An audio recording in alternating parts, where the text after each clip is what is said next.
ಇಡೀ ಭಾರತ ದೇಶದಲ್ಲಿನೇ ಅತಿ ದೊಡ್ಡ ರಾಜ್ಯ ಯಾವುದು ಅಂತ ಗೊತ್ತಾ? ಗೊತ್ತಿಲ್ಲ ಅಂದ್ರೂ ಪರವಾಗಿಲ್ಲ, ಹೇಳ್ತೀನಿ ಕೇಳಿ. ನಮ್ಮ ಭಾರತ ದೇಶ ನಾನಾ ರಾಜ್ಯಗಳನ್ನು ಹೊಂದಿರೋ ದೊಡ್ಡ ದೇಶ ಆಗಿದೆ. ಈ ದೊಡ್ಡ ದೇಶದಲ್ಲಿರೋ ಅತಿ ದೊಡ್ಡ ರಾಜ್ಯ ಯಾವುದು ಅಂದರೆ ಅದು ರಾಜಸ್ಥಾನ. ಹೌದು, ವಿಸ್ತೀರ್ಣದಲ್ಲಿ ರಾಜಸ್ಥಾನ ಅತಿ ದೊಡ್ಡ ಪ್ರದೇಶ ಆಗಿದೆ. 3,42,239 ಚದರ ಕಿಲೋಮೀಟರ್ ಭೂ ಪ್ರದೇಶವನ್ನು ಒಳಗೊಂಡಿದೆ.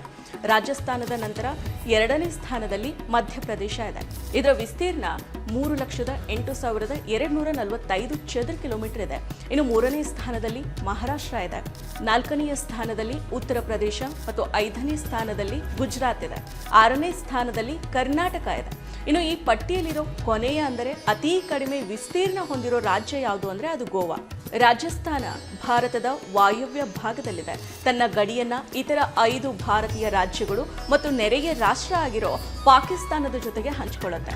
ಥಾರ್ ಮರುಭೂಮಿಯಿಂದ ಹಿಡಿದು ಫಲವತ್ತಾದ ಬಯಲು ಪ್ರದೇಶಗಳವರೆಗೆ ವೈವಿಧ್ಯಮಯ ಸ್ಥಳಾಕೃತಿಗೆ ಹೆಸರುವಾಸಿಯಾಗಿದೆ.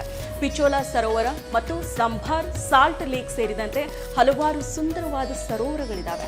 ಇದರ ರಾಜಧಾನಿ ಜೈಪುರ್ ಆಗಿದೆ. ಇದನ್ನು ಪಿಂಕ್ ಸಿಟಿ ಅಂತಾನೂ ಕರೀತಾರೆ. ಐಕಾನಿಕ್ ಅಂಬರ್ ಪೋರ್ಟ್ ಮತ್ತು ಸಿಟಿ ಪ್ಯಾಲೇಸ್ನಂತಹ ಹಲವಾರು ಕೋಟೆಗಳು ಮತ್ತು ಅರಮನೆಗಳ ಜೊತೆಗೇನೆ ರಾಜಸ್ಥಾನ ಶ್ರೀಮಂತ ಐತಿಹಾಸಿಕ ಪರಂಪರೆಯನ್ನ ಹೊಂದಿದೆ. ಇನ್ನು ಪುಷ್ಕರ್ ಒಂಟೆ ಮೇಳ ರಾಜಸ್ಥಾನದ ಜನಪ್ರಿಯ ವಾರ್ಷಿಕ ಕಾರ್ಯಕ್ರಮ ಆಗಿದೆ. ಪ್ರಪಂಚದಾದ್ಯಂತ ಪ್ರವಾಸಿಗರನ್ನ ಆಕರ್ಷಣೆ ಮಾಡುತ್ತೆ. ಜಾನಪದ ಸಂಗೀತ ಮತ್ತು ನೃತ್ಯ ಪ್ರಕಾರಗಳಾಗಿರೋ ಘೂಮರ್ ಮತ್ತು ಕಲ್ಬೆಲಿಯಾಗೆ ಹೆಸರುವಾಸಿಯಾಗಿದೆ.